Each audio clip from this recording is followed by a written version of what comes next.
Akash titular sir ಇದಕ್ಕೂ ಶಿವಣ್ಣನೇ ಕೊಟ್ರ. ಶಿವಣ್ಣ ಅವ್ರಿಗೆ ನನ್ ಕಂಡ್ರೆ ಬಹಳ ಇಷ್ಟ. ಎಲ್ಲೋ ಕೊಳೆಗಾಲ ಬರ ಇಲ್ಲಿ, ಕೊಳೆಗಾಲ ಲ್ಯಾಂಗ್ವೇಜ್ ಎಲ್ಲ ಬಿಡ ಇಲ್ಲಿ ಅಂತ ಹಿಂಗೆ ಮಾತಾಡ್ಸೋದು.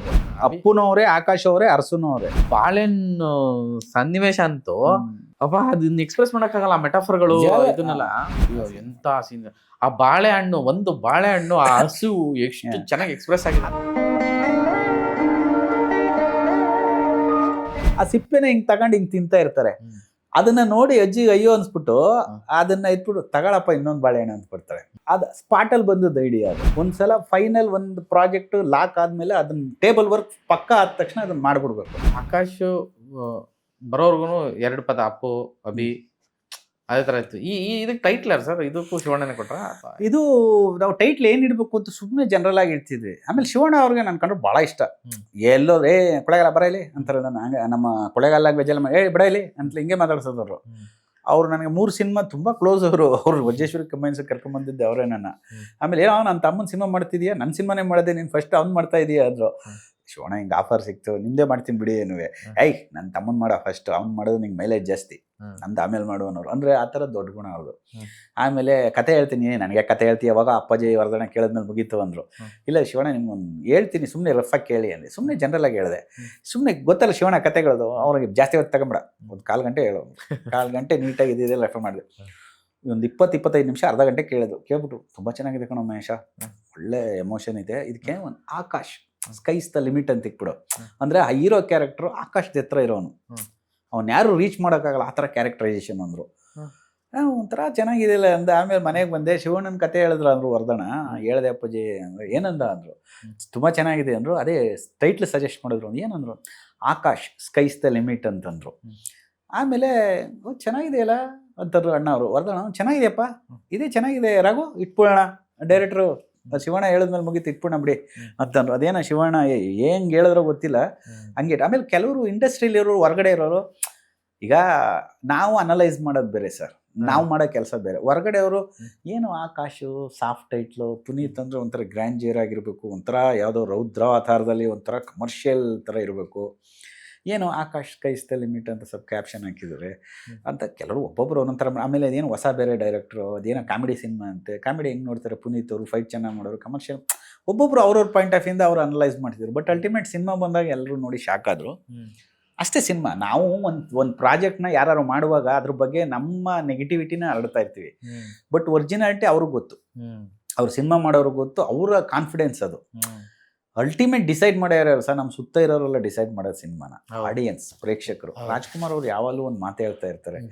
ಜನರಲ್ ಆಗಿ ಒಂದು ಮಾತಾಡ್ತಾ ಇರ್ಬೇಕಾದ್ರೆ ನಾವು ಜನರಲ್ ಆಗಿ ಡಿಸ್ಕಸ್ ಮಾಡ್ತೀವಿ, ನಾಳೆ ಆ ಸಿನಿಮಾ ಬರ್ತಾ ಇದೆ, ಈ ಸಿನಿಮಾ ರಿಲೀಸ್ ಆಗ್ತಾ ಇದೆ ಅಂತ. ರಾಜ್ಕುಮಾರ್ ಸುಮ್ಮನೆ ಎಂಟ್ರಿ ಅದು, ಏನಪ್ಪ ಯಾವ ಸಿನಿಮಾ ಮಾತಾಡ್ತಿದ್ದೀರಾ? ಅದೇ ಅಪ್ಪಾಜಿ ನಾಳೆ ಒಂದು ದೊಡ್ಡ ಸಿನಿಮಾ ಬರ್ತಾ ಇದೆ ಕನ್ನಡದಲ್ಲಿ, ತಮಿಳದೊಂದು ದೊಡ್ಡ ಸಿನಿಮಾ ಬರ್ತಾ ಇದೆ, ಈ ಥರ ಇರೋದು ನಮ್ದೆಲ್ಲ. ಅದ್ರಲ್ಲಿ ಬಂದು ಇನ್ಯಾವುದೋ ಸಿನಿಮಾ ರಿಲೀಸ್ ಮಾಡ್ತಿದ್ದಾರೆ, ಅದೇ ಹೆಂಗೆ ಹೋಗುತ್ತೆ ಏನು ಅಂತ ಅವ್ರು ಒಂದೇ ಮಾತು ಹೇಳಿದ್ರು.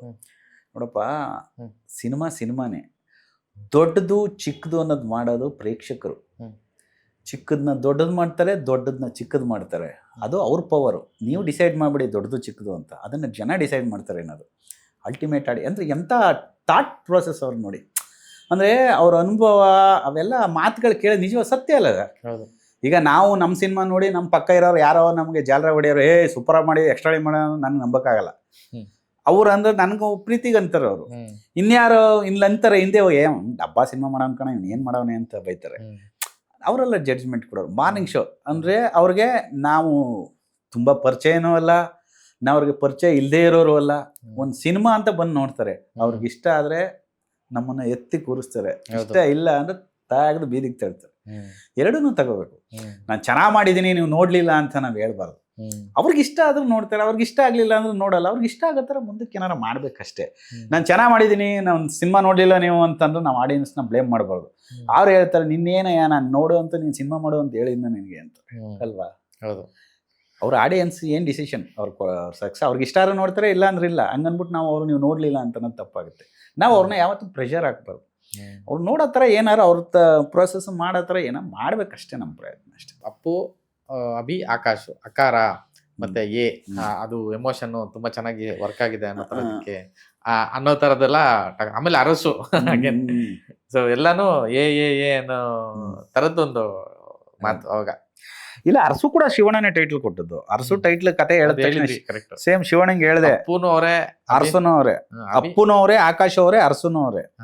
ಅರಸುನು ಕತೆ ಹೇಳ್ದೆ ಹೋಗಿ, ಅರಸು ಅಂತ ಇಟ್ಬಿಡ, ಶಿವರಾಜ್ ಅರಸು ಅಂತ ಮಾಡ್ಬಿಡು, ಅರಸು ಅಂತ ಟೈಟ್ ಇಟ್ಬಿಡು, ನನ್ನ ಹೆಸರು ಇರುತ್ತೆ ನನ್ನ ತಮ್ಮನ ಜೊತೆಲಿ ಶಿವರಾಜ್ ಅರಸು ಅಂತಿರುತ್ತೆ, ಸಖತ್ತಾಗಿರುತ್ತೆ. ಸುಮ್ನೆ ವೇಗ ಹೇಳಿದ್ರು ಅವರು. ಆಮೇಲೆ ಸೇಮ್ ಅದೇ ತರ ಶಿವಣ್ಣನ ಕತೆ ಹೇಳ್ದೆ, ಅವ್ರು ಈ ತರ ಟೈಟ್ಲ್ ಹೇಳಿದ್ರು. ವರ್ಧನಂಗೆ ಹೇಳಿದ್ರೆ ರಾಜ್ಕುಮಾರ್ ತುಂಬಾ ಚೆನ್ನಾಗಿದೆ ಈ ಟೈಟ್ಲು. ಅರಸು ಅಂತಂದ್ರೆ ಕಿಂಗ್ ಅಂತ ಒಂದು ಅರ್ಥ, ರಾಜ. ಇನ್ನೊಂದು ಅರಸು ಅಂದ್ರೆ ಸರ್ಚಿಂಗ್ ಅಂತ, ಕಾಡಿಗೆ ಅರಸುತ್ತ ಹೊರಟನು ಅಂತ ನಮ್ಮ ಪಾಠಗಳೆಲ್ಲ ಬರುತ್ತೆ ನೋಡಿ. ಆ ತರ ಅರಸುತ್ತ ಅಂತಂದ್ರೆ ಸರ್ಚ್ ಮಾಡ್ಕೊಂಡು ಹುಡುಕಾಟ ಅಂತ. ಎರಡಕ್ಕೂ ಆಗುತ್ತೆ ಅನ್ನೋ ಕರೆಕ್ಟ್ ಕೋಇನ್ಸಿಡೆಂಟ್ ಆಗಾಯ್ತು. ನಾನು ಹೇಳಿಲ್ವಾಗ್ಲೇ, ನಿಮ್ಗೆ ಬರ್ಬೇಕು ಅಂದಿದ್ರೆ ಹೆಂಗಾರು ಅದೇ ಕೂಡು ಬರುತ್ತೆ. ನಾವು ಕೆಲವು ಸಲ ಏನೇ ಕಷ್ಟಪಟ್ಟರು ಬರಲ್ಲ ಅದು ಶಿವಣ್ಣ ಅವರು ಹೇಳಿ. ಆಮೇಲೆ ಶಿವಣ್ಣ ಅವರು ಯಾವಾಗ ಇಂಟರ್ವ್ಯೂಲ್ ಹೇಳ್ತಾರೆ, one of my best movie ನನಗೆ ಪುನೀತ್ ಅವ್ರದ್ದು ಅಂತ ಸುಮಾರು ಇಂಟರ್ವ್ಯೂಲ್ ಹೇಳಿದ್ದಾರೆ. ನನಗೆ ಖುಷಿ. ಶಿವಣ್ಣ ಅವರು ನನ್ನ ಸಿನಿಮಾನ one of the best movie Puneeth ಅವ್ರಿಗೆ ಅಂತ ಹೇಳ್ತಾರೆ ಅಂತ. ಹೌದು ಸರ್. ಒಬ್ಬ ನಿರ್ದೇಶಕನಾಗ ನನಗೊಂದು ಹೆಮ್ಮೆ ಅಲ್ಲ ಸರ್. ಇಲ್ಲ, ಆಲ್ವೇಸ್ ಅಂದ್ರೆ ನಾವು ಅದು ಎಷ್ಟು ಸಲ ಅರಸು ಅಂದ ತಕ್ಷಣ ಅದು ಮಾಸ್ಟರ್ ಪೀಸ್ ತರ ಅದು. ಆಮೇಲೆ ತುಂಬಾ ಜನ ನೋಡಿದವರೆಲ್ಲ ಅದನ್ನ ಶಿವಣ್ಣ ಹೇಳಿದ್ರು, ಏನೋ ಒಂಥರ ನಮ್ಮ ಅಪ್ಪಾಜಿ ಸಿನಿಮಾ ನೋಡ್ದಂಗ ಆಗುತ್ತೆ, ಹೆಂಗ್ ಮಾಡಿದೀಯ ಸಿನಿಮಾನ ಅರಸುನ ನೀನು ಅಂದ್ರು. ನಮ್ಗೆ ಅವೆಲ್ಲ ಗೊತ್ತಿಲ್ಲ. ಇವತ್ತು ಆ ಬಾಳೆಹಣ್ಣು ಸನ್ನಿವೇಶ ಅಂತೂ ಅಪ್ಪ ಅದನ್ನ ಎಕ್ಸ್ಪ್ರೆಸ್ ಮಾಡಕ್ಕಾಗಲ್ಲ, ಮೆಟಾಫರ್ಗಳು ಇದನ್ನೆಲ್ಲ. ನಿಜವಾಗ್ಲೂ ಆ ಕತೆಗೆ ನಾವು ಜನಾರ್ದನ್ ಮರ್ಷಿ ಅವ್ರಿಗೆ ಕ್ರೆಡಿಟ್ ಕೊಡ್ಬೇಕು ಸರ್. ಆಕ್ಚುಲಿ ಅದಕ್ಕೆ ಮುಂಚೆ ಬೇರೆ ಕತೆ ಹೇಳಿದ್ರು ಅವರು. ಅದನ್ನ ಶೂಟ್ ಮೆರವಣಿಗೆ ಒಂದು ಸಬ್ಜೆಕ್ಟ್ ಇತ್ತು, ನಾ ಪ್ರಜ್ವಲ್ ಮಾಡಿದೆ 3ನೇ ಸಿನಿಮಾ, ಆ ಸಬ್ಜೆಕ್ಟ್ ಹೇಳಿದ್ರು. ಅದೊಂಥರ ಹಿಲೇರಿಯಸ್ ಆಗಿದೆ ಕಾಮಿಡಿ. ಪುನೀತ್ ಅವ್ರಿಗೆ ಒಂದು ಫಾರಿನ್ ಬ್ಯಾಕ್ಡ್ರಾಪ್ ಅಲ್ಲಿ ಸಖತ ಮಾಡೋಣ, ಒಂಥರ ಈ ಜಂಗಲ್ ಸಿನಿಮಾ ಬಂತಲ್ಲ ಹಿಂದಿ ಸ್ಟೈಲಲ್ಲಿ ಸ್ವಲ್ಪ ಗ್ರ್ಯಾಂಜರ ಮಾಡೋಣ ಅಂತ ಒಂದು ಪ್ಲಾನ್ ಮಾಡಿದ್ವಿ.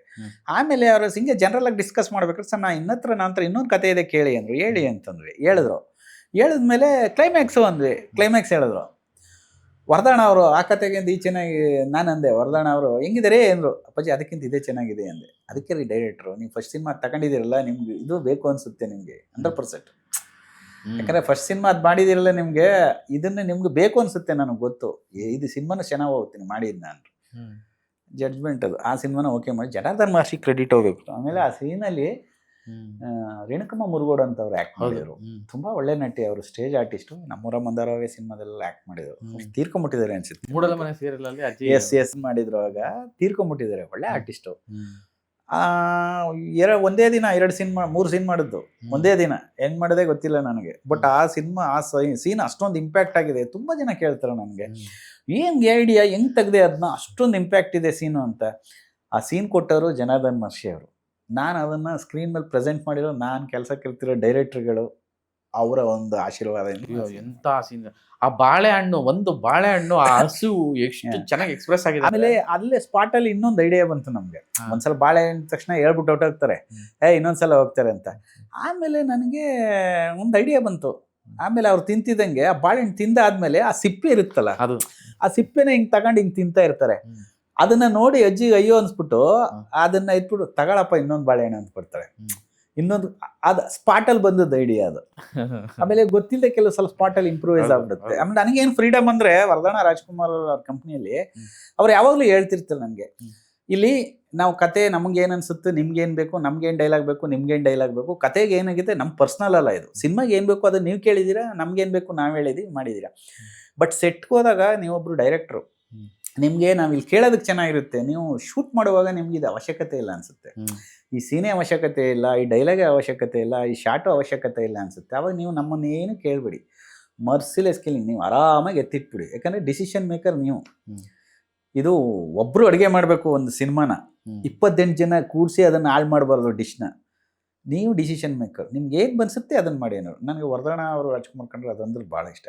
ಅಂಥ ಒಬ್ಬ ವ್ಯಕ್ತಿ ಡಿಸ್ಕಷನ್ ಇದ್ದಾಗ ಅಕಸ್ಮಾತ್ ನಾವು ಹಿಂಗೆ ಅವ್ರು ಹೇಳ್ದಂಗೆ ತೆಗಿಲಿಲ್ಲ ಅಂದ್ರೆ ಎಲ್ಲಿ ಬೇಜಾರು ಮಾಡ್ಕೊಂಡ್ಬಿಡ್ತಾರೋ ಅನ್ಸುತ್ತೆ. ಕೆಲವೆಲ್ಲ ನಾವು ಡಿಸ್ಕಷನ್ಲಿ ಏನು ಮಾಡಿದ್ವಿ ಅದನ್ನ ಬಿಟ್ಟು ಬೇರೆ ಮಾಡಿದೀನಿ ಕೆಲವೆಲ್ಲ. ಅಂದರೆ ನಮ್ಮ ಡೈರೆಕ್ಟರ್, ಈಗ ನಾವು ಅವ್ರು ಹೇಳಿದರೆ ಹಂಗೆ ತೆಗಿಬೇಕು ಅಂತ ನಮ್ಮ ಐಡೆಂಟಿಟಿ ಹೋಗ್ಬಿಡುತ್ತೆ, ಅಲ್ಲಿ ಕತೆ ಪ್ರಾಬ್ಲಮ್ ಆಗ್ಬಿಡುತ್ತೆ. ಒಬ್ಬ ಡೈರೆಕ್ಟ್ರಾಗಿ ನಾನು ಸಿನಿಮಾ ನೋಡಿದಾಗ ಅವ್ರು ಲಾಜಿಕ್ ಇರಲ್ಲ ಒಂದೊಂದು. ಅಲ್ಲಿ ಡಿಸ್ಕಷನ್ ಹಿಂಗೆ ಅಂದ್ರೆ ಇದೇನು ಹಿಂಗೆ ಲಾಜಿಕ್ ಹೊಡಿತಿದೆಯಲ್ಲ, ಇವ್ರು ಹಿಂಗೆ ಬಂದ್ರೆ ಚೆನ್ನಾಗಿರಲ್ಲ, ಈ ಡೈಲಾಗ್ ಹೇಳಿದ್ರೆ ಚೆನ್ನಾಗಿರಲ್ಲ, ಸ್ವಲ್ಪ ವೇಸ್ಟ್ ಆಗುತ್ತಲ್ಲ, ಅಲ್ಲೇ ಡಿಸಿಷನ್ ಹೊಡೆದಾಕ್ಬಿಡುವೆ, ಅಲ್ಲೇ ಚೇಂಜ್ ಮಾಡುವೆ. ಅವ್ರು ನಾನು ಮುಂಚೆನೇ ಹೇಳ್ಬಿಟ್ಟೆ ನಿಮ್ಗೆ ಏನು ಬೇಕು ಮಾಡಿ ಅಂತ. ಅಲ್ಟಿಮೇಟ್ ನಮ್ಮ ಫೈನಲ್ ಪ್ರಾಡಕ್ಟ್ ನೀವು ಹೆಂಗೆ ತೋರಿಸ್ತೀರ ಅದೇ ಇಂಪಾರ್ಟೆಂಟ್ ನಮಗೆ ಅಂತ. ನಾನೆಲ್ಲ ನಂಗೆ ಏನು ಬೇಕು ಇಟ್ಕೊಳುವೆ, ಬೇಡದ ಹೊಡೆದಾಕ್ಬಿಡುವೆ, ಸ್ಪಾಟಲ್ಲೇ ನಾನೇ ಕೆಲವೆಲ್ಲ ಡೈಲಾಗ್ ಬರ್ಕೊಂಡ್ಬಿಡುವೆ, ಕೆಲವು ಶಾರ್ಟ್ಗೆ ಮಾರ್ಕ್ ಮಾಡ್ಕೊ. ಅಂದರೆ ಡೈರೆಕ್ಟರ್ಗೆ ನನಗೆ ಅಷ್ಟೊಂದು ಸ್ವಾತಂತ್ರ್ಯ ಇತ್ತು. ಅದು ಆ ಕಂಪ್ನಿಲಿ ಆ ಥರ ಸ್ವಾತಂತ್ರ್ಯ ಇದೆ, ಎಲ್ಲೂ ಸಿಗಲ್ಲ ನಮಗೆ. ಅಂದರೆ ಸರ್ ಒಂದು ಜನ್ರೇಷನ್ ಎಂಥ ಸೂಪರ್ ಅಂದರೆ, ನೀವು ಎಲ್ಲಾ ಜನರೇಷನ್ ಈ ಜನರೇಷನ್ ವರ್ಗು ನೋಡ್ಕೊಂಡು ಬಂದಿರೋಂಥದ್ದು 3 ಜನರೇಷನ್ ಜೊತೆ ಕೆಲಸ ಮಾಡಿರೋಂಥವ್ರು. ನೀವು ಅಂದ್ರೆ ನಾನು ಯಾವ್ದೋ ಹಂಗಲ್ಲ ನಾನು ಹೇಳ್ತಿರೋದು ಅಣ್ಣ ಆತರ ಅಲ್ಲ. ಅಂದ್ರೆ ಈಗ ಸಿನಿಮಾ ಫಾರ್ಮೆಟ್ಗಳು ಚೇಂಜ್ ಆದಂಗೆ, ಟೆಕ್ನಾಲಜಿ ಚೇಂಜ್ ಆದಂಗೆ, ಈಗ ನೀವು ರೀಲು ಅದನ್ನೆಲ್ಲ ಹೇಳ್ತಾ ಇದ್ರೆ ಡಿಜಿಟಲ್ ನೆಗೆಟಿವ್ ಇನ್ನು ನೋಡಿದೀವಿ. ಅಂದ್ರೆ ಅವಾಗ ನೋಡಿ ನೀವು ಜನವರಿಗೆ ಶುರು ಮಾಡ್ತೀರಾ, ಏಪ್ರಿಲ್ ರಿಲೀಸ್ ಮಾಡ್ತೀರಾ ಅಂತ 55 days total shooting including foreign schedule. ನಾನು ಡಬ್ಬಿಂಗ್ ಅಲ್ಲಿ ಇರಲಿಲ್ಲ. ನಮ್ಮ ಅಸೋಸಿಯೇಟ್ ನನ್ನ ಜೊತೆ ವರ್ಕ್ ಮಾಡಿದ್ರು ಶೇಖರ್ ಕೃಷ್ಣ ಅಂತ. ಅವರು ನಾರಾಯಣ್ ಜೊತೆ ಎಲ್ಲ ಸಿನಿಮಾ ಮಾಡಿದ್ರು. ಅವ್ರ ಕಂಪ್ನಿಲಿ ಚಿಗುರಿದ ಕನಸೆಲ್ಲ ಮಾಡಿ ಒಳ್ಳೆ ಹುಡುಗ, ಒಳ್ಳೆ ಕೆಲಸಗಾರರು ಅವರು. ಅವರೆಲ್ಲ ಡಬ್ಬಿಂಗ್ ಮಾಡಿಸಿರೋರಲ್ಲಿ ನಾನು ಫಾರಿನ್ ಸಾಂಗ್ ಮುಗಿಸ್ಕೊಂಡು ಬರೋ ಅಷ್ಟರಲ್ಲಿ ಡಬ್ಬಿಂಗು ರೀ ರೆಕಾರ್ಡಿಂಗ್ ಮಾಡಿಬಿಟ್ಟಿದ್ರು.